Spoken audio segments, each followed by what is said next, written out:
So what about millennials? Well, as they emerge as a major voting bloc this election season, a new survey is out by the College Republican National Committee on the most important issues for young swing voters.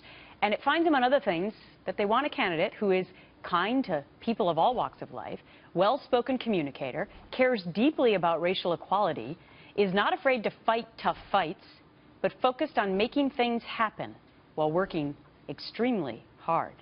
Joining me now, Alexander Smith, chair of College Republican National Committee, and Kristen Soltis Anderson, Washington Examiner columnist and Republican pollster. Ladies, some fascinating finds in this survey. As I mentioned in the introduction, it's swing Republican voters, or is it just swing millennials, Alexandra? This was actually an 800-person survey of all 18 to 29-year-olds because we really wanted to get a sense for how young millennials were feeling in general.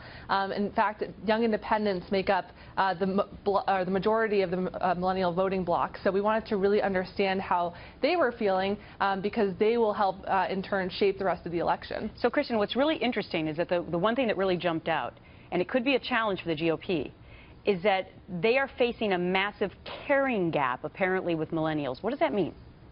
We asked respondents to tell us, do they think that the Republican Party or the Democratic Party cares more about a whole bunch of different issues?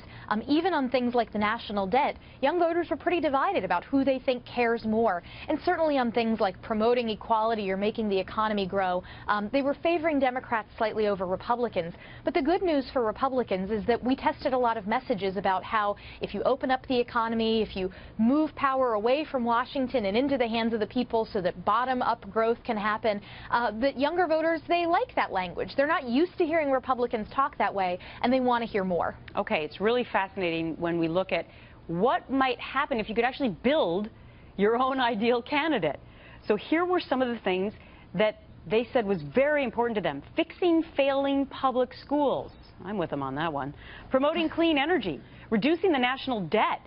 Pay equality for women. Another good one. Addressing poverty. Student loan reform. I'm actually surprised, Alexandra, that student loan reform was not even higher, because so many of these kids that you were talking to probably had a lot of debt still. Absolutely. It's one of the top issues for millennials. There's over $1 trillion in student loan debt. So this is really inhibiting millennials' abilities to pay the bills, to move out of mom and dad's basement.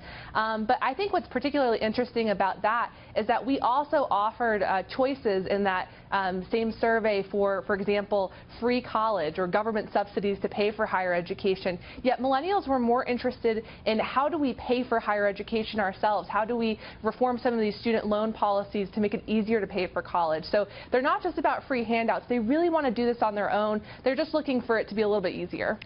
Some very, very interesting insights. One other footnote that I will just add is that in a poll last week, it was fascinating to see that the same age group had really turned to Donald Trump, at least in that national poll. So we will have to see how this plays out. Alexandra, Kristen, thank you.